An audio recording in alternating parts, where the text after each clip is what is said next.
रत्तिंग आभाति चंदिमा सन्नधो खत्तयो तपति झाई तपति ब्राह्मणो अथ सब्बमहो रत्तिंग बुद्धो तपति तेजसा।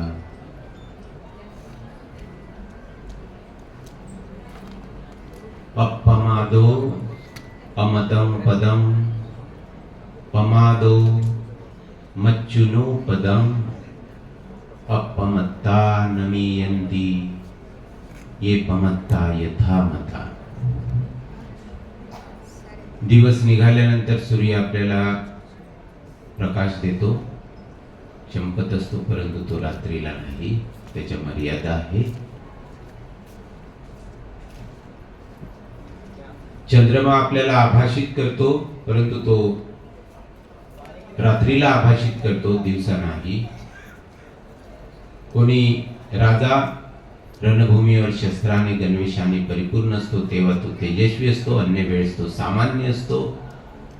कोणी भिक्षू आपल्या तेजाने चमकत असतो, तेजस्वी असतो, परंतु बुद्ध स्वतःच्या तेजाने अहोरात्र चमकत असतात।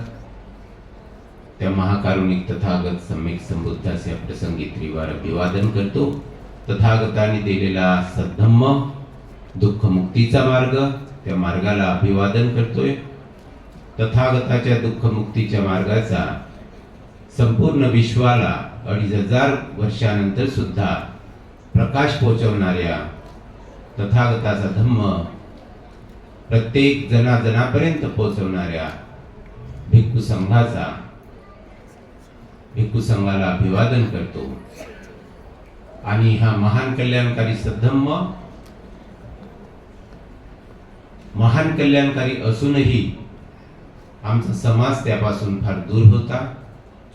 खऱ्या अर्थाने या महान सद्धम्माचा परिचय, हा महान सद्धम्म याच भूमीवर परमपूज्य डॉक्टर बाबासाहेब आंबेडकरांच्या असीम परिश्रमातून आपण सर्वांना प्राप्त झाला। बाबासाहेब नसते तर कदाचित आपण इथे बसलेलो नसतो आणि एवढे चिवरधारी नसते महाराष्ट्रातील भिक्षू। तेव्हा परमपूज्य डॉक्टर बाबासाहेब आंबेडकरांच्या प्रति या प्रसंगी असीम कृतज्ञता व्यक्त करतो। मंचावर उपस्थित आजच्या कार्यक्रमाचे अध्यक्ष श्रद्धेय भदंत प्रज्ञादेवजी महाथेरो, महासचिव ऑल इंडिया भिक्खू संघ, विशेष रूपाने आजच्या कार्यक्रमाचे उद्घाटक श्रद्धेय भदंत आर्य नागार्जुन सुरेश साईजी, आणि ज्यांचा आज वाढदिवस आहे भदंत शांत रक्षितजी महास्थवी, या तिन्ही विभूतींना या प्रसंगी मी अभिवादन करतोय। मंचावर उपस्थित सर्व भिक्खू संघ, विशेष रूपाने सर्वांचे नाव घेणार नाही, वेळ कमी आहे। सत्यानंद भंतेजींनी सर्वांची नावं घेतलीच, त्यांना सर्वांना मी ओळखतो, आपण सर्वांना ओळखतो, तर आपण सर्वांचा परिचय आहे हे समजून, हा परिचयच मी आपण सर्वांचं नाव घेतलं असं आपण समजून घ्यावं।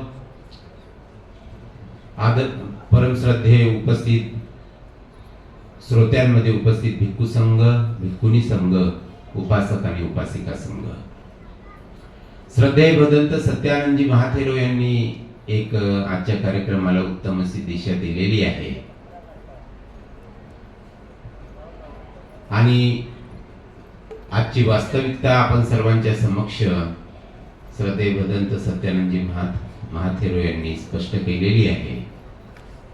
त्याच गोष्टीला मी थोडंसं पुढे घेऊन जाणार।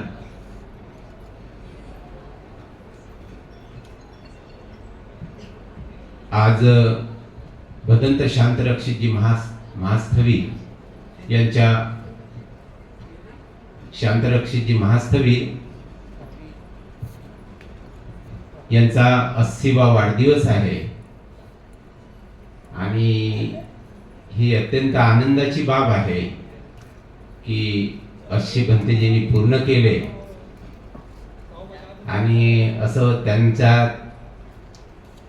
कार्यामध्ये जी क्रियाशीलता आहे, चालण्या बोलण्यामध्ये जे क्रियाशीलता आहे ते बघून असं वाटत नाही की भंतेजी सेंचुरी पूर्ण करणार नाही. निश्चितच सेंचुरी भंतेजी पूर्ण करतील आणि भंतेजीने सेंचुरी पूर्ण करावे आणि मला वाटते स्वस्थ राहूनच सेंचुरी त्यांची पूर्ण होईल. आजही उत्तम स्वस्थ वाटतात, पण त्यांच्या नावामध्ये जे शांतरक्षित जे नाव आहे त्या नावाच्या विरोधात राहून ते आज 80 आणि सेंचुरी पूर्ण करीत आहेत, सेंचुरी पूर्ण करणार आहेत. नावाच्या विरोधात याप्रमाणे आहेत फक्त की त्यांच्या कार्यामध्ये अत्यंत क्रियाशीलता आहे. ते शांत नाही, कार्यासाठी थांबून नाही, शांत बसले नाही. आणि कधी कधी स्वतःहून ते बोलतातही, माझं नाव शांतरक्षित आहे पण काम मात्र अशांतवाला आहे, म्हणजे कार्य अशांतवाला आहे, ते अशांत चित्त आहे असा त्याचा अर्थ होत नाही. भंतेजीच्या सोबतीचे अनेक भिक्षूंना उत्तम अनुभव आहे आणि जेवढेही लहान भिक्षू आहे आपण सर्वांनी लक्षात घेतलं पाहिजे. जेवढेही लहान भिक्षू आहे ते मोठ्या भिक्षूंची देण आहे. समजा ज्या वेळेला मी श्रामणेर झालो, भिक्खू झालो, त्यावेळेला माझ्या पूर्वीचे भिक्षू नसते, त्यांनी काम केलं नसतं समाजामध्ये, उपासक उपासिका निर्माण करून ठेवले नसते, तर मला जेवण मिळालं नसतं. त्याप्रमाणे तुम्हा सर्वांची परिस्थिती तीच आहे की या आपल्या थेरांनी, महाथेरांनी काम केली, त्याच्या भरोशावर आजचे भिक्षू खातात, आपण खात असतो. तुम्ही काम केलं आणि तुम्ही खाताय, त्याचं दान तुम्ही घेताय असं होत नाही. हे आपण सर्व सत्य स्वीकार केलं पाहिजे. आणि म्हणून स्थविरांचा आमचा थेरवाद आहे, थेरांचा मान सन्मान झाला पाहिजे. आणि या प्रसंगी कोणी भंतेजीच्या पूर्वाश्रमीच्या गोष्टी, काही चुकीच्या गोष्टी सांगण्याचा जर प्रयत्न करत असेल आणि विचार करत असेल, कोणी चेतनेमध्ये आणत असेल, तर ही अत्यंत चुकीची बाब आहे. ते चुकीचे आहे. तुम्ही आपण किती चांगले आहोत हे आपण सर्वांनी बघण्याची गरज आहे. भंतेजीचं कार्य इतकं मोठं आहे, इतकं महान आहे. जेवढे मोठे आहे तेवढे लहानपण बनण्याची, लहानपण सुद्धा ते बरेचदा घेण्याची मानसिकता चांगल्या चांगल्या मोठ्या भिक्षूंमध्ये नसते. ती मोठी गोष्ट भदंत शांतरक्षितजी महाथेरूमध्ये आहे. आमचा जेव्हा प्रथम परिचय झाला तेव्हा मी बर्मावरून 7 महिन्याचं शिबिर करून आलो.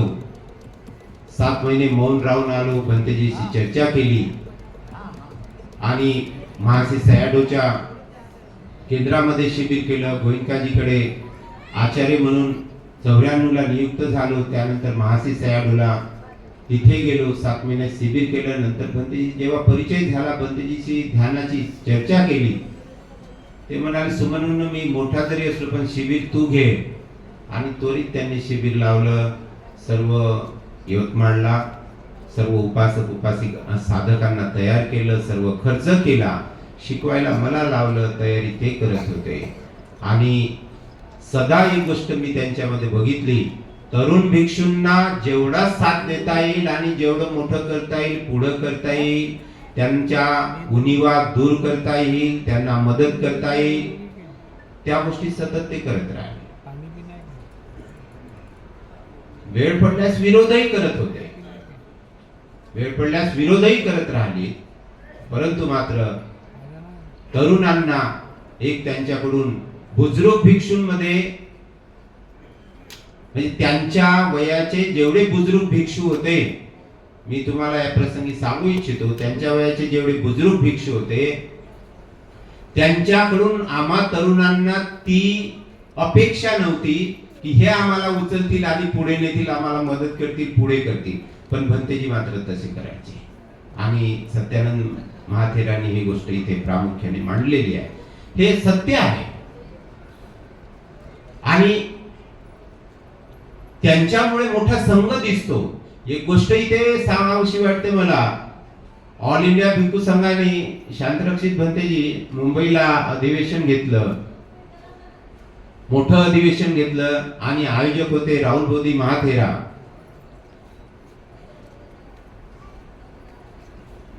ऑल इंडिया भिक्खू संघाचे अध्यक्ष यांच्याद्वारे अधिवेशनाची आयोजन होते. एकही मुंबईचा भिक्षू नाही, महाराष्ट्राचा भिक्षू नाही, कोणीही भिक्षू नाही. प्रज्ञादीप महाथेरांनी मोठी अनुकंपा केली की सर्व यूपी बिहार वरून काही भिक्खूंना घेऊन आले आणि त्यामुळे त्या कार्यक्रमाला काही भिक्खू दिसले, अन्यथा काही भिक्खू पण नव्हते.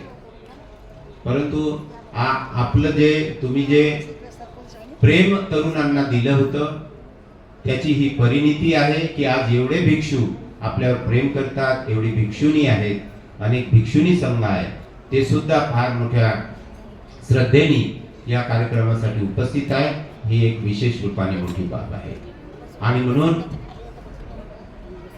आपला जन्मच झाला नाही तर भिक्षू कुठून येणार, म्हणून जन्मदिवसही महत्वाचा आहे. कोणी या गोष्टीचा आक्षेप पुन्हा भिक्षूंच्या बाबतीत घेऊ नये की भिक्षुनी तर उपसंपदेचाच दिवस साजरा करावा, जन्मदिवस नाही. मग त्याच्या मायबापांनी त्याला लहानाचं मोठं केलं, त्याला जन्म दिला, तो दिवस वेस्ट आहे असं आहे? तो दिवस पण वेस्ट नाही, तो दिवस पण कामाचा आहे.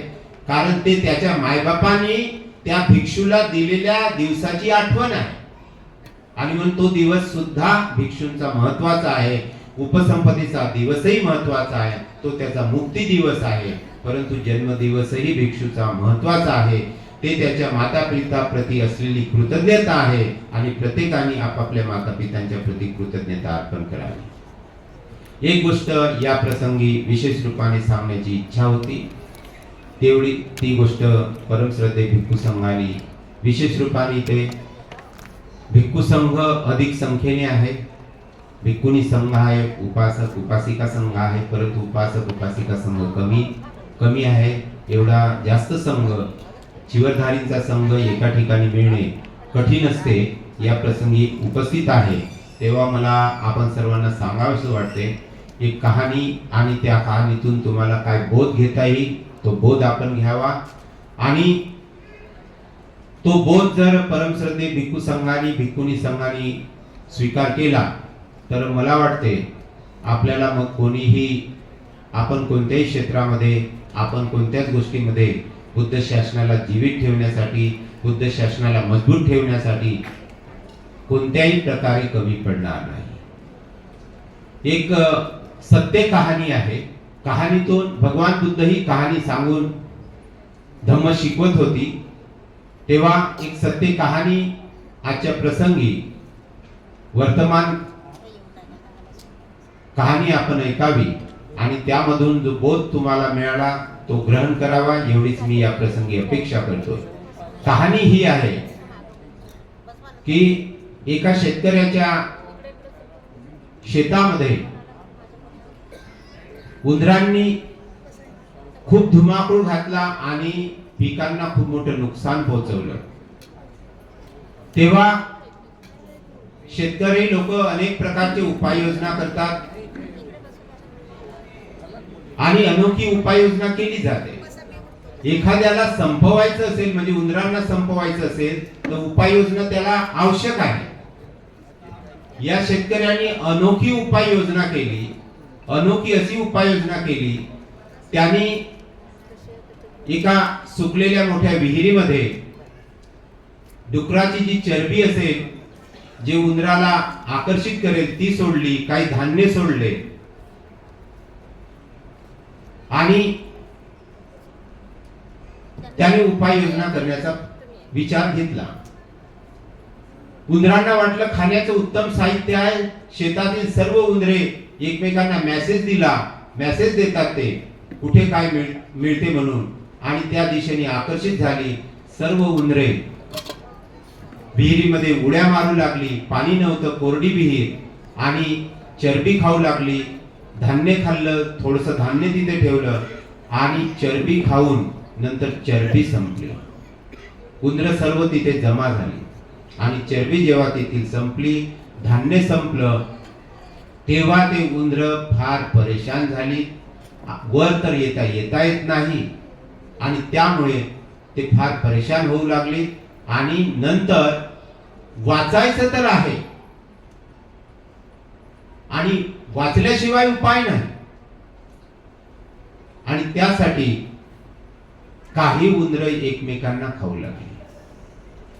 जो बलशाली होते ते एकमेकांना खाऊ लागले. याप्रमाणे विहिरीतील सर्व उंदरांचा सुपडा साफ झाला आणि त्याला जवळपास 2-3 महिन्याचा काळ लागला. आणि 2-3 महिन्यामध्ये नंतर एक उंदीर उरला. त्या उंदराला त्या शेतकऱ्यांनी बाहेर काढलं, आपल्या शेतामध्ये सोडलं. आणि शेतामध्ये सोडल्यानंतर तो उंदीर, त्या उंदराला सवय लागली की मला जर जगायचं आहे तर मला उंदरं खावं लागतील. त्याला ती सवय पडली आणि म्हणून ते अनाज खाण्याच्या बदल्यात, पीक खाण्याच्या बदल्यात तो आपल्याच जातीच्या उंदरांना खाऊ लागला. आणि याप्रमाणे ही अनोखी योजना त्या शेतकऱ्याची फार मोठी सफल झाली आणि शेवटी तेथील सारे उंदरं एकमेकांना खाऊ लागली. आणि या पद्धतीने शेतकऱ्याचा प्रश्न सुटला आणि उंदरं संपूर्ण संपुष्टात आली. तीच परिस्थिती आपण भिक्खू संघामध्ये आहे, भिक्खुनी संघामध्ये आहे, उपासक उपासिका संघामध्ये आहे. आपल्याला एकमेकाशी लढवलं जाते, आपण एकमेकांशी लढतोय. एकही भिक्खू या परिस्थितीमध्ये जीवन जगत नाही की माझ्या सोबतच्या भिक्षूचं कल्याण झालं पाहिजे. तो त्याला कसं खाली ओढेल, तो त्याच्या कशा बदनामी करेल, तो त्याच्या कशा बदनामी करेल, या गोष्टी एका शहरामध्ये त्या शहरातले भिक्खू करतात. ही परिस्थिती आहे, ही वास्तविकता आहे. आपण सर्वांनी लक्षात घ्यावी. भिक्षुनीची परिस्थिती त्यापेक्षा बदतर आहे माताजी. भिक्षुनींची परिस्थिती त्यापेक्षा बदतर आहे, म्हणजे भिक्खूंपेक्षा भी बदतर आहे. एवढ्या एकमेकीचा विरोध करतात की ह्या पण मिळून थोड्या बी नाही. प्रत्येक जण कोणाची ना कोणाची कंप्लेंट करताना माझ्याकडे मी पाहिलं आणि एकमेकांशी झगडताना पाहिलं. कोणी मिळून नाही. ही परिस्थिती आहे. आणि म्हणून आपण सर्वांना या गोष्टीचा विचार करावा लागेल की आपण जर एकमेकांशी झगडत राहिलो, एकमेकांच्या हिताचा विचार आपल्या संघामधून संपला असेल. थोडं मी विसरलो, हिंदीत बोलायला पाहिजे होतं. संघ से ये बात यदि समाप्त हो जाए कि एक दूसरे के कल्याण की भावना समाप्त हो जाए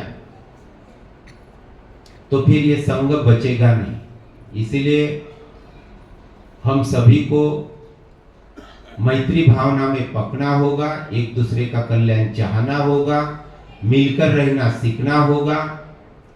और जब तक हम मिलकर एक नहीं होंगे, संगठित नहीं होंगे, तब तक हम लोगों को लड़ाने वाले लोग जैसे चूहे एक दूसरे को खुद खाते रहे, वैसे भी भिक्षुओं के बारे में भी बहुत सी बदनामियां, उपासकों को कुछ भी पता नहीं, ज्यादातर भिक्षु ही कर देते हैं. तो इसीलिए आप सभी से नम्र निवेदन है कि कोई भिक्षु किसी भिक्षु के बारे में अपशब्द ना बोले, अपप्रचार ना करे. यदि कोई भिक्षु गलत है तो संघ में आके जब मीटिंग होती है तभी उसकी बात करे, उपासक उपासिकाओं में बात ना करे. और यही परिस्थिति उपासक उपासिकाओं की भी है कि उपासक उपासिकाओं के जितने भी लीडर है वो भी संगठित नहीं है. हमारे लीडर संगठित नहीं है, हम संगठित नहीं है. हमारी परिस्थितियां यदि असंगठित परिस्थिति होगी तो निश्चित रूप से हमें नुकसान होगा। और इसीलिए एक मैंने धम्मपद बोला, उसका अर्थ विशेष करके मेरी देशना पूरी करता हूँ। धम्मपद यही है, अपमादो अमतम पदम पमादो मच्चुनो पदम अपमत्ता नमीयन्ति ये पमत्ता यथामता। अप्रमादी, अप्रमाद अमृत का पद है, प्रमाद मृत्यु का पद है। अपमत्ता जो अप्रमादी है, नमीयन्ति वे नहीं मरते, ये पमत्ता यथामता जो पमादी है वो जिंदा होकर भी मरे हुए के समान है। इसका मतलब यही है कि हमें जागरूक रहकर हमारे अंदर, हमारे भीतर जो भी बुराइयां हैं वो निकालना होगा। भगवान की अंतिम वचन भी है, यदि हम बुद्ध पूर्णिमा के अवसर को ध्यान में लेंगे तो भगवान के अंतिम वचन है, हंददानी भिक्कवे आमंत्रयामि वो वय धम्मा संखारा अपमादे न संपादित। खुद को होशपूर्ण रहते हुए खुद का परिवर्तन करें, खुद को ट्रांसफॉर्मेशन करें, खुद को ट्रांसफॉर्म करें, तभी ये संभव है। एक परिस्थिति हमारे समाज की, हमारे भिक्षुओं की, हमारे उपासक उपासिकाओं की ये है कि अभी मैं एक प्रोग्राम में अध्यक्ष था तो पता चला वहां पर बीजेपी के कुछ लीडर्स आए हैं और उन्होंने एक बात लोगों को बताई कि मैं आपके लिए ये करूंगा। सभी लोगों ने तालियां बजाई, जोर जोर से तालियां बजाई, वही लोग ताली बजा रहे थे। और उसके बाद कांग्रेस के लीडर को बोलना था और कांग्रेस का लीडर पूरा उसके विरोध में बोला कि ये कर ही नहीं सकता जिस बात के लिए आपने तालियां बजाई, तब भी वही लोग तालियां बजा रहे। मतलब ये है किधर के लोग, इधर के हैं कि उधर के? इनकी कोई दिशा नहीं है, इनका कोई बेस नहीं है, इनके पास कोई विचार नहीं है, ये किधर जाना चाहते ये निश्चित नहीं है। सब बिकने को तैयार है। भिक्षु भिक्षुनियां, उपासक उपासिकाएं, बाबा साहब के आंबेडकरवादी सब बिकने को तैयार बैठे हैं। यदि बिकने को सब तैयार है और आशा करेंगे कि हम आगे बढ़ेंगे, ये संभव नहीं है। हर कोई बिकने को तैयार बैठा है और खरीदने वाले तैयार हैं। इसी प्रकार आपके लीडर, आपके भिक्षु, आपके लोग खरीदे जा चुके हैं और जो नहीं खरीदे गए वो मुझे खरीदो इसके लिए तैयार बैठे हैं। ऐसा समाज मैं चाहता हूं, कहीं नहीं पहुंचने वाला और बाबा साहब का मिशन इससे आगे नहीं बढ़ने वाला। यदि बाबा साहब के मिशन को आगे बढ़ाना है, बिना खुद को बेचने वाला भिक्षु को भी बनना पड़ेगा, भिक्षुनियों को भी बिना बेचने वाला बनना पड़ेगा। हमारे लीडरों को, हमारे उपासक उपासिकाओं को हम बेचे नहीं जाए, हम बिकने वाले नहीं है, ये बात साबित करना होगा। परम पूज्य बाबा साहब को यही बात बोली थी उच्च वर्णियों ने कि यदि तुम्हारे लोगों को वोटों का अधिकार मिल जाएगा, उसके बाद हम तुम्हारे लोगों को, तुम्हारे लीडरों को पैसे से खरीद लेंगे, तब तुम्हारा कोई अस्तित्व नहीं बचेगा। और तब बाबा साहब ने यही बात बोली थी कि जिस दिन वोटों की कीमत पैसा नहीं होती और जब मेरे लोग जान जाएंगे कि हम खुद को बेचना नहीं है हमें और खुद को बेचना ही हमारी बर्बादी का कारण है, तब मेरा समाज सही दिशा पर निकल पड़ेगा और तभी मेरे समाज का कल्याण होगा। तो ये बात भी ध्यान में रखिए, किसी भी प्रलोभन में नहीं आना है, किसी भी प्रलोभन के सामने नतमस्तक नहीं होना है। ये बात सब लोग ध्यान में रखिए और तभी हमारे समाज को हम संगठित भी कर सकते हैं और सही अर्थों में हमारा संघर्ष होगा। आज हमारा बुद्ध गया मुक्ति आंदोलन इतना बिखरा पड़ा है, हर तरफ हर कोई भिक्षु पैसा जमा कर रहा है, कोई उपासक पैसा जमा कर रहा है, कहीं तारतम्य नहीं है, कहीं एक साथ नहीं है। हर कोई बेचने के लिए ये सब कुछ चल रहा है। और जो लोग सही अर्थों में काम कर रहे हैं वो बेचारे पिछड़ गए और बीच वाले ही मजा मार रहे। तो बुद्ध गया मुक्ति आंदोलन के लिए भी मैं ये हिदायत देना चाहता हूं, भिक्षु संघ, उपासक उपासिका संघ इसका विचार करें कि हिदायत यही देना चाहता हूं कि हमें बुद्ध गया मुक्ति आंदोलन के नेतृत्व को खरीदने को सब बैठे हैं और ये नेतृत्व करने वाले लोग भी खुद को बेचने के लिए यदि तैयार होंगे तो बुद्ध गया मुक्त नहीं हो सकता है।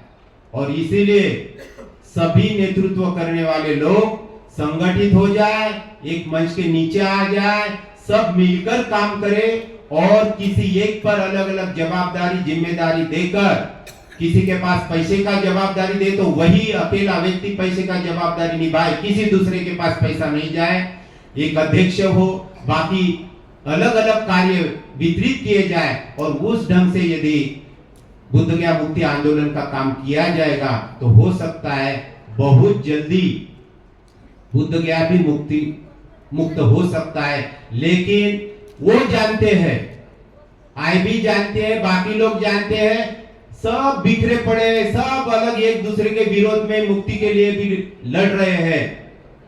इस परिस्थिति में काम नहीं होगा। तो कहना इतना ही चाहता हूं, मैं ज्यादा समय ले लिया हूं मेरा, इसलिए मैं अधिक नहीं बोलते हुए आप सभी के प्रति मंगल कामना करता हूं और विशेष रूप से परम श्रद्धेय मेरे प्रेरणा रहे हैं, हमारे गुरु समान है श्रद्धेय भदंत शांत रक्षित जी महाथेरो, उनको उदंड आयुष्य मिले, वो निश्चित रूप से सेंचुरी पूरी करे, ऐसे ही मैं ऐसा आशीर्वाद बुद्ध धम्म संघ के द्वारा उनको प्राप्त हो जाए, ऐसी मैं बुद्ध धम्म संघ के सामने वंदना करता हूँ। और मैंने अपना यदि ज्यादा समय लिया हो तो भिक्षु संघ से माफी चाहते हुए आप सभी उपासक उपासिकाओं को आशीर्वाद करते हुए मेरी देशना पूरी करता हूँ। भवतु सब मंगल। साधु साधु साधु। कबीर जी कहते, कबीर साहब कहते, कोई खाए में मगन, कोई